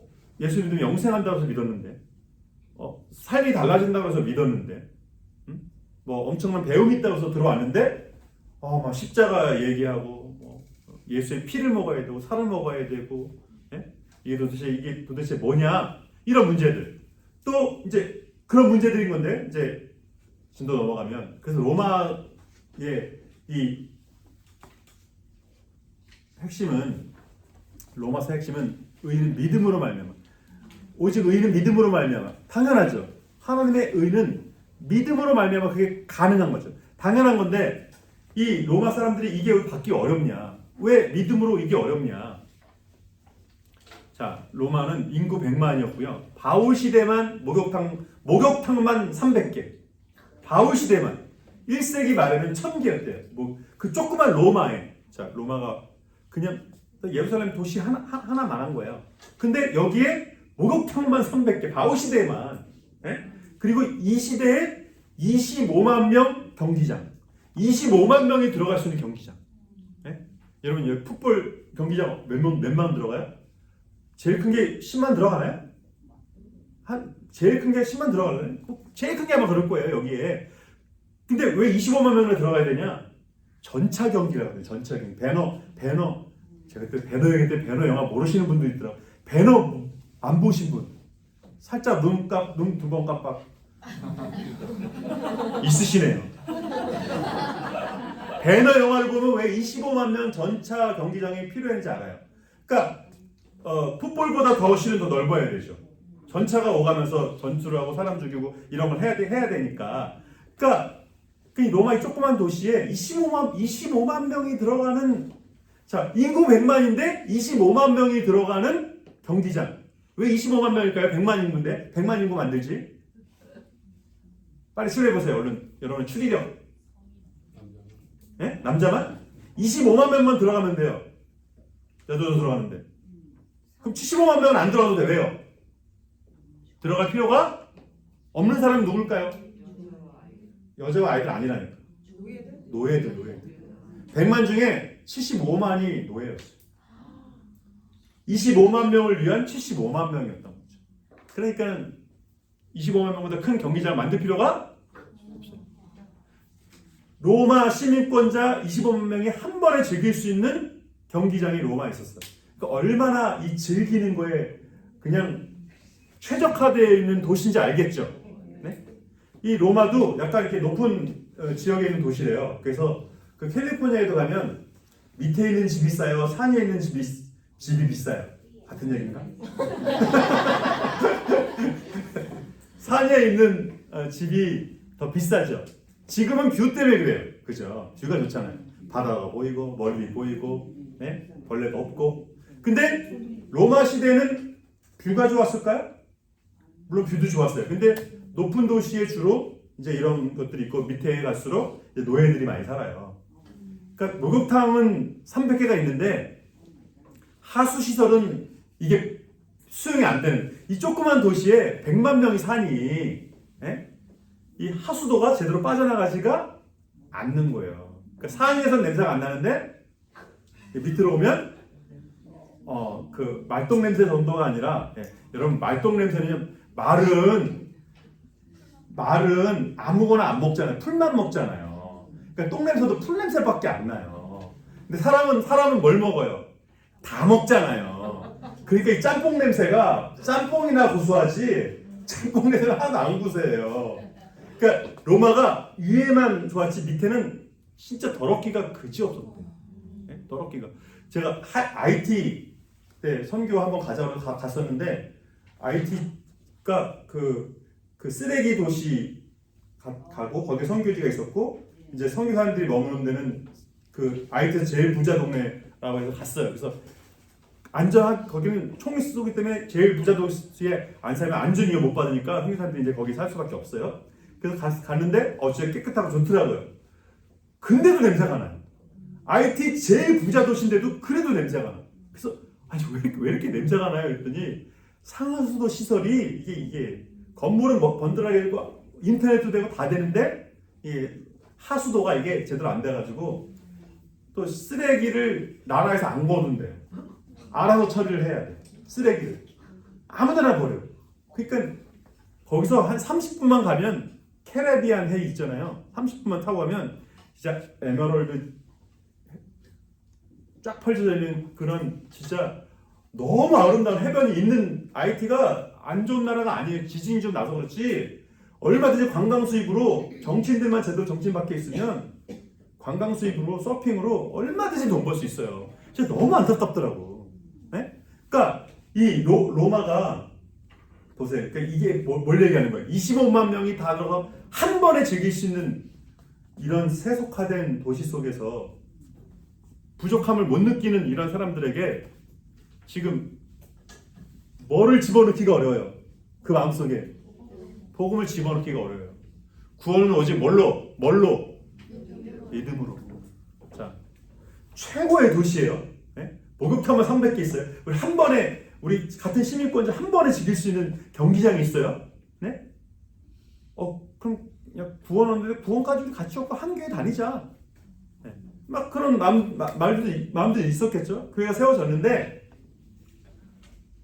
헌금 많이 하면 천국 간다. 이거는 로마 교회 하나도 어려운 문제가 아니에요. 네? 착한 일 많이 하면 천국 간다. 75%가 노예인데 야, 너 가서 착한 일 하고 와. 내 이름으로. 전혀 어려운 문제가 아니에요. 네? 근데 오직 믿음으로 말미암아 구원을 얻는다. 이거 어때요? 세상 쉬운 건데 로마 사람들한테는 세상 어려운 거예요. 네? 그러니까 우리한테는 이게 더 쉬운데 빌 게이츠한테는 이게 더 어려운 거지. 빌 게이츠는 막 몇십 조씩, 몇 빌리언씩 지금 막 헌금하잖아요. 그냥 막 세계 뭐해 막 그냥 빌 게이츠한테 편지 보내보세요. 막 돈 쓰는 게 취미래요 요새. 네? 그러니까 로마 이 사람들에게 이 죄에서 그러니까 로마에 그 세속적으로도 비도덕적인 사람들도 있었겠지만 다 그렇진 않았겠죠 물론. 네? 그러니까 그런 도덕적인 사람들도 물론 더 많았을 텐데 그 사람들조차도 도덕적이고 누리고 있는 그 사람들조차도 오직 믿음으로 구원을 얻게 된다는 이 개념이 75만 명이 25만 명을 위해서 살고 있는 한 사람당 적어도 3명의 종을 거느리고 살고 있는 이들에게 죄로부터의 구원이라고 하는 것이 죽음으로부터의 구원이라고 하는 것이 네? 난 죽으면 끝이고 내가 쌓은 덕으로 다음 세상도 좋은 게 있을 것 같은데 그 사람들한테 천국에 대한 소망을 준다는 것이 이게 무엇보다 어려운 지금 상황이라는 걸 우리가 알아야 되는 거고 구원을 주시는 하나님의 능력인데 아담의 후손이라고 해서 다 아담의 후손 아닌 거야. 노아의 후손이라고 다 노아의 후손이 아니라는 거야. 셈의 후손이어야 되는 거야. 셈의 후손이라고 다 셈의 후손이 아닌 거야. 아브라함의 후손이어야 되는 거야. 아브라함의 후손이라고 다 약속의 자녀가 아니라는 거야. 이삭으로 말미암은 자녀야 된다는 거야. 이삭의 자녀라고 다 약속의 자녀가 아니라는 거예요. 야곱으로 말미암아 된다는 거예요. 자, 이게 제가 지금 다 이게 피지컬리 얘기하는 거예요? 그 족보 속에 있어야 된다는 얘기하는 거야? 아니라는 거예요. 족보 속에 있으면 아브라함의 후손 이삭이든지 이스마엘 후손이든지 야곱의 12 후손 다 돼야 되잖아요. 근데 아니라는 거예요. 그러니까 피지컬리 겉으로 현상적으로 놓고 보면 그 계보 속에 있는 족보 속에 있는 사람이어야 되는 것처럼 보이지만 그게 아니라는 거예요. 약속을 받은 후손이어야 된다는 거예요. 당신들도 노아의 후손이고 아담의 후손입니다. 당신들 중에서는 아브라함의 후손도 있을 수 있습니다. 근데 그게 중요한 게 아니라 약속의 자녀여야 된다. 약속을 받은 사람이어야 됩니다. 당신들이 이 세상에서 선택받은 사람이지만 이 세상에 선택받은 사람이지만 하나님께서 주시는 구원을 받아야 됩니다. 하나님께 지은 죄에 대해서 반드시 청산을 해야 됩니다. 이거를 바울이 얘기해야 된다는 거죠. 그리고 바울이 로마서뿐만 아니라 계속 서신서에서 부딪히는 문제가 뭐냐면 이 문제예요. 믿음과 율법의 대칭 문제. 그러니까 믿음으로 말미암아 구원을 받게 되고 믿음은 복음대로 사는 믿음은 율법을 완성하는 거거든요. 근데 이미 완성됐는데 내가 완성시킨 것이 아니라 예수님께서 완성시키셨고 완성시키신 의의 복음에 따라서 사는 것은 우리의 열매고 당연한 결과일 뿐인데 이렇게 살다가 자꾸 거꾸로 간다는 거예요. 다시 옛날로 회개한다는 거예요. 예수 그리스도께서 우리를 위해서 모든 걸 다 하셨는데 우리가 뭘 더 해야 됩니까? 그런다는 거예요. 자꾸. 네? 이미 다 했는데 한 거에 감사하고 찬양하는 삶을 살아야 되는데 뭐 더 해야 되지 않나? 세속적인 가치관 속에서 여러분 세속의 가치관에 모든 진리를 모아서 세속적인 가치관을 한 줄로 말하면 뭘까요? 반드시 얻으려면 뭔가를 지불해야 된다. 세상에 그래서 뭐는 없어요? 공짜는 없다. 이게 세속적인 가치관의 핵심 중에 핵심이거든요. 누가 뭐 준다고 해도 어때요? 뭐 탔나? 안 좋은가? 샀으면 손해인가? 네. 누가 준다고 해도 우리 랭큼 받아요? 저 같은 사람이면 랭큼 받지. 우리가 이게 준다고 해도 이게 의심스럽거든요. 네? 공짜가 없으니까. 그러니까 예수를 믿으면서도 이런 논리를 버린다는 게 이게 또 어려운가 봐요. 네? 우리는 다 순수해가지고 그죠? 우리는 다 의심 없이 다 받아들이고 이게 우리 절대 그런 걸로 그러지 않는데 이게 그렇게 또 되나 봐요. 그러니까 이렇게 해가지고 구원받을 수 있을까? 이런 생각이 든다는 거예요. 네? 그러니까 이게 세속적인 가치관의 영향 때문에 될 수도 있고 내가 죄송해서 될 수도 있어요. 그런 마음이 드는 건 하나도 문제도 없어요. 근데 이게 역으로 작용해가지고 이게 다시 율법주의로 돌아갈 수가 있다는 거예요. 네? 바울이 사도행전 15장에서 그 이방 교회에 어떤 자유를 주게 된 건 율법에 대한 파격적인 일이에요. 네? 할례를 더 이상 하지 않아도 하나님의 백성이라고 하는 말씀에 분명히 아브라함의 후손 할례를 줘야 되는데 할례 안 줘도 하나님의 백성이야. 이게 진짜 어마어마한 사건인 거거든요. 네?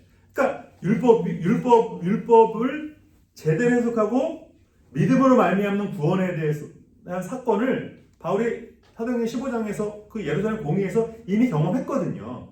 근데 갈라디아서 같은 데서 로마서 같은 데서 보면 이제 베드로도 고넬료에게 복음 전하면서 그걸 경험했잖아요.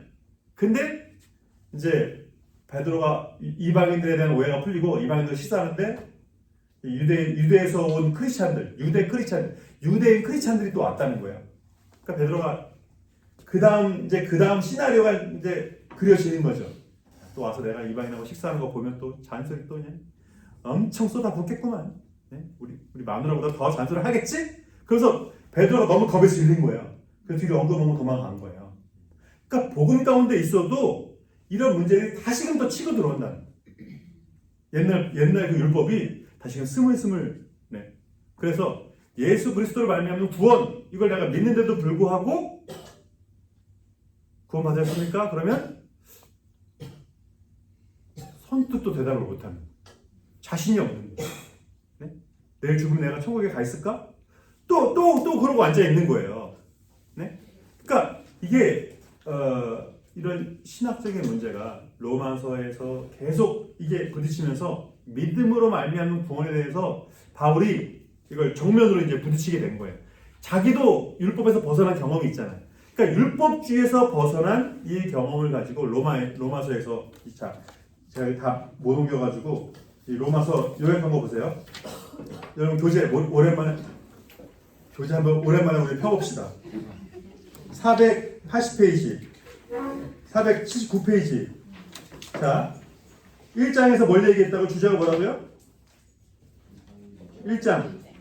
이방인들은 죄가 있다. 그럼 2장. 이방인들만 죄가 있는 게 아니라 유대인도 죄가 있다. 3장. 모든 사람이 죄 없는 사람이 아무도 죄 없는 사람이 없다.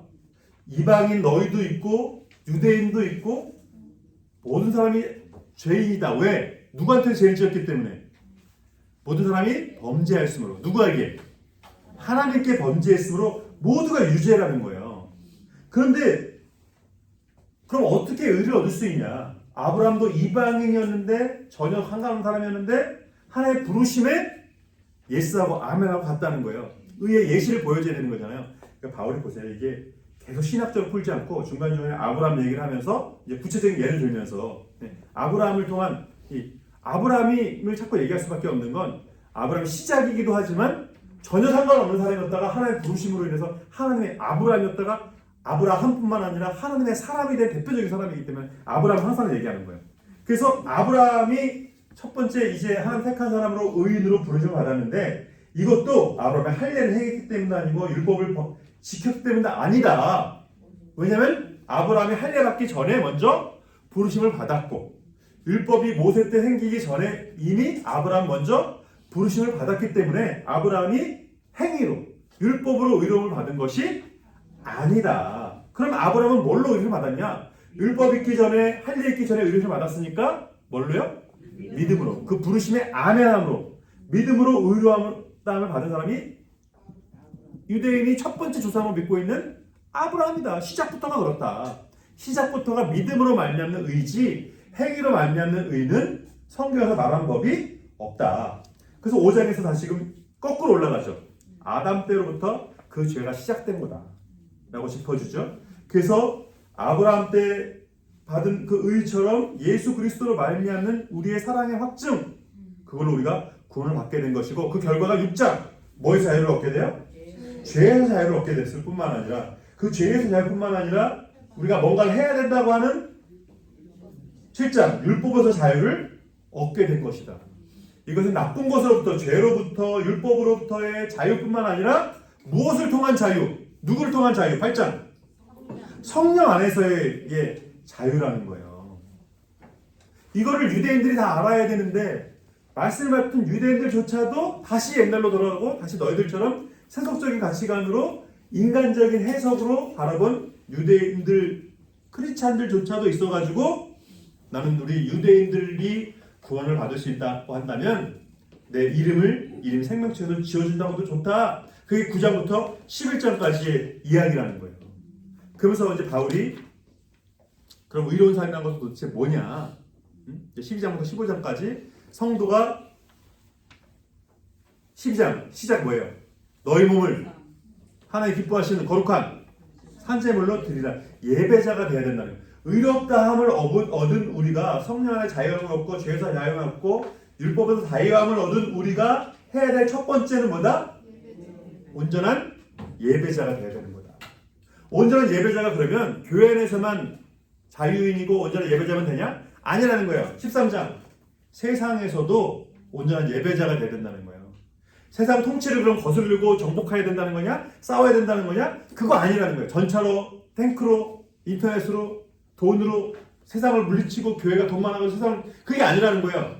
세상의 질서를 따르지만 세상에 복음을 심겨주는 그것이 교회의 역동성이라는 거예요. 거기에 우리 헌신한 사람들을 이제 사울이 바울이 이제 그 전도 계획과 함께 로마에 너희들이 지금 이런 거에 빠질 게 아니라 나 이 복음 사업에 동참해라, 확장해라. 너희들도 이런 착각을 갖고 있지만 이방의 많은 교회들이 이런 잘못된 신학을 갖고 있다. 이게 로마서예요. 어때요? 개어만 봐도 로마의 상황과 함께 로마서를 왜 쓰는지 확 이해가 오죠? 고린도전서는 로마서와는 또 다른 차원의 문제예요. 자, 고린도 지역이 어디냐면, 자, 고린도 어디예요? 여기 아가야 지방의 수도 여기가 고린도예요. 자, 이 지중해로 들어오는 길목에 여기 롱아일랜드처럼 있는 데가 고린도는 쉽게 말하면 롱아일랜드. 네? 롱아일랜드가 롱아일랜드에서 유명한 게 아니에요. 이 항구 도시 바로 옆에 있기 때문에 여기가 부자 동네가 될 수밖에 없는 거점 도시가밖에 될 수밖에 없는 곳이에요. 지중해 들어오자마자 이쪽으로 안으로 들어오자마자 첫 번째 도시 아테네 고린도잖아요. 그러니까 여기가 얼마나 발전한 도시였을지는 뭐 말할 필요가 없죠. 신전만 거기 12개가 있었다는 신전만. 거기 성창만 몇 명이었죠? 수백 명, 수천 명 있었대요. 그러니까 여기 우상 장사로 얼마나 많은 사람들이 여기서 장사했을지, 이 우상 장사, 이 신전 장사를 얼마나 많이 했을지, 줄리어스 시저가 여기를 다시 세웠고요. 아고스도가 아가의 수도로 세웠어요. 그러니까 돈도 많고 신전도 많고 신앙신도 많고 기독교 신앙만 없죠. 교회가 세워졌고 거기에 아볼로 성경을 아주 잘 알고 있고 설교도 잘하는, 네? 우리로 말하면 이땡땡 목사님 같은 사람이 이제 이 고린도전서 담임 목사로 온 거죠. 네? 아볼로 성경 공부 그렇게 얘기하잖아요. 그러니까 아볼로가 성경을 아주 잘 깨고 있는 사람이에요. 그러니까 아볼로까지 세웠어요. 그러니까 고린도가 워낙 신전도 많고 이런 도시다 보니까 이 말을 잘하는, 설교를 잘하는 이런 사람이 필요해서 바울이 딱 적당한 사람을 세운 거예요. 그러니까 신앙심은 많은데 그 신심을 이제 기독교 신앙으로 바꾸는데 많은 어려움이 있었다는 거예요. 거기에 대표적인 문제가 고린도 교회는 그 어느 동네보다 정말 최고의 부자 동네고 깨끗한 사람들이 있는데 한 페이지 딱 걷어놓고 문 딱 열고 들어가 보면 그 뒤는 완전히 타락한, 윤리적인 타락이 너무 만연한 그런 도시였다는 거예요. 그래서 여기 보세요. 뭐가 많아요? 1장 4장. 여기 1장 4장. 교회에 뭐가 많아요? 엄청 잘 싸워요. 한 번도 나에게 시비 거는 사람이 없었는데 교회 오니까 이거 해라 저거 해라 하는 사람들이 많은 거지. 너 제자세움도 안 했어? 성경개관도 안 했어? 서로 섬김도 안 했어? 뭐 이거 해라 저거 해라 잔소리. 제가 성경 공부할 때마다 얘기할 때마다 늘 생각나는 게, 제가 전도사 22살 전도사 때 제가 모교에 전도 시작했는데 거기 이름도 거룩한 제 제자 중에 하나가 1학년인데 이름이 주영광이에요. 주영광. 이름부터가 거룩하죠. 주영광. 얘가 유치부에 있다가 킨더가든에 있다가 1학년 초등부에 올라온 거예요. 근데 킨더가든에 있었어요. 유치부에 있었을 때 별로 아무도 뭐라고 안 했는데 초등부 올라오니까 조용히 해라. 너 끝나 성경 공부해야 된다. 커리큘럼도 갑자기 많아지고 이 선생님들도 잔소리가 너무 많고 얘가 미치겠는 거 1학년짜리가 7살짜리가 그래서 성경 공부하고 있는데 한참 하고 있는데 그 교회가 조금 해서 이제 여기저기 성경 공부하면서 저도 있고 그게 다 보였어요. 근데 얘가 벌떡 일어나더니 얘가 등치가 제 아들처럼 이렇게 두툼하고 좀 이렇게 되게 귀엽거든요. 근데 얘가 벌떡 일어나더니 사람 다 있는데 코에서 막 바람이 나오더라고요. 1학년짜리가 그냥 씩씩거리더니만 뭐라고 그러냐면 자꾸 귀찮게 하면 교회 끊어버린다 그러는 거예요. 1학년짜리가 그래서 얘가 놀랬던 게 7살짜리도 선생님들이 제일 무서워할 게 교회 끊는다는 건 어떻게 얘가 본능적으로 그걸 알았지? 선생님들이 그렇게 잔소리를 하지만 선생님들이 제일 귀하게 여기는 건 내가 교회 나오는 거구나. 애들이 이걸 누가 가르쳐주지도 않았는데 이걸 본능적으로 이게 느끼는 거예요. 그러니까 고린도 교회가 신생교회잖아요. 복음을 따르는 여기에 세속적인 가치관이 개입을 하니까 바울이 가르치고 아볼로 가르치고 그러니까 거기에 자꾸 이게 해석의 문제, 적용의 문제 그런 걸로 많은 교회 어려움을 겪고 있는 거예요. 근데 대부분 이제 신학적인 문제죠. 또 심지어 교회 안에 뭐 하는 사람도 있었다는 거야? 운명한 사람도 있었어요. 교회 안에서 교회 안에서 놀랍지도 않죠. 뭐 안 그랬던 적이 없으니까. 또 형제가 내 뭐까지 하고 있어요? 법정에 고소하고 있었던. 저는 아직까지 고소당한 적이 없지만 저 퀸즈의 홀러싱에 100만 불짜리 고소당한 목사님 제가 건축했다고 갔는데 돌아오면서 제가 그러더라고요. 목사님 눈에 눈물이 있다. 웃고 계신데 눈에 눈물이 있다. 1시간 얘기했는데 법정을 몇 번 갔는지 셀 수가 없대. 건축 문제 때문에 저 디테일한 거 보는데 서로 이제 막 고소를 하고 뭐 그거 갖다 이제 목사님한테 불러가지고 목사님 뭐 했다 어쩌다 뭐 그러면서 큰 게도 아니에요. 그러니까 그걸 행령을 했을 리도 없고 보니까 할 돈도 없었어 그 교회는. 근데 고소를 이 목사님한테 몇만 불을 갚으라고 수를 했다는 거예요. 성도들이 20몇 번을 가서 그걸 소송을 했대. 제안회가 오면서 그래 목사님 눈에 눈물이. 뭐 말해 뭐예요? 놀라지도 않아요. 그러니까 또 결혼 문제, 음식 문제. 아까 특히 고린도 교회는 이제 11장에 보면 그 성만찬에 대한 얘기가 나오잖아요. 우리는 성만 차릴 때 빵 어때요? 이 빵을 집기도 어렵죠. 손 큰 사람은 집기도 어렵죠. 근데 그때 당시에 성찬식은 주콩만하게 그런 게 아니었어요. 식사였어, 식사. 성찬식은 원래가 유래가 love feast예요. love feast. 그러니까 뭐냐, 애찬식이에요, 애찬식. 원래 예수님이 처음 만드신 게 아니라 원래 제자들과 스승 사이에 가르침에서 항상 오는 러브 피스트가 항상 있었어요. 원래 문화적으로. 그래서 이렇게 어떻게 뭐 이렇게 책상이 없었으니까 얘는 어떻게 먹었어요? 배너 영화를 보면 다 이해가 되는데 비스듬 이렇게 누워가지고 이렇게 뭐 손을 이렇게 먹었죠. 몸을 의지하고 이렇게 기대가지고 서로 기대면서 허벅지로 기대면서 이렇게 먹었죠. 그 먹을 때 이 식사거든요. 그러면 자 고린도 교회 물론 고린도 교회가 부자 교회지만 부자도 있겠지만 아는 사람도 있겠죠. 그럼 러피스트 성만찬 할 때 부자는 얼마큼 먹어야 돼요? 부자는 얼마큼만 먹으면 돼. 집에 가서 먹으면 되니까. 근데 부자들이 막 먹고 있는 거예요. 역시 밥은 교회 밥이 최고야 뭐 이러면서. 그 바울이 무슨 얘기까지 하냐면 야 너희들은 집에 가서 먹어 이런 얘기를 한다고요. 그러니까 얼마나 철이 없어요. 여러분 세상 사람 제일 서러운 게 뭐 갖고 장난치는 거예요. 뭐 갖고 장난치는 거. 먹는 거 갖고 장난치는 거. 지들끼리 먹으면서 초대 안 하는 거. 제가 진짜 재밌는 얘기 할까요?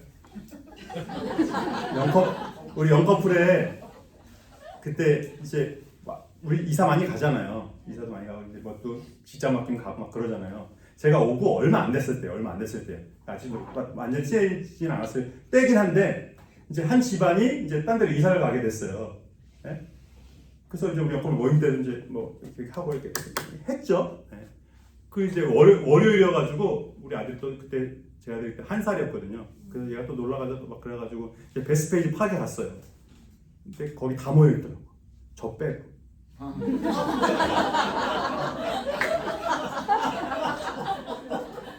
그럼 넌 짜장 가가지고 방 뒤에서 몰래 했어야지. 저 빼고 다 모여 있더라고요. 그래서 저는 뭐 아직 뭐 내가 온지도 얼마 안 됐고 뭐 저는 괜찮은데 자기들이 죽으려고 하더라고. 막 그냥 회장이 저한테 가지고 목사님 저희 일부러 그런 건 아니고요. 왔다 또 가고 또 제이 집사님 또 와가지고 목사님 피로 많이 컸네. 지금 온 지 한 달밖에 안 됐는데 뭘 많이 커 한 달밖에 안 됐는데. 여러분 그거보다 서운할 것도 아니고 그럴 것도 아닌데 웃자고 한 얘기예요. 그러니까 여러분 그게 저니까 다행이었지. 만약에 여러분 중에 한 분인데 여러분 빼고 거기 양 목사도 앉아 있었어. 근데 그분만 안 불렀어.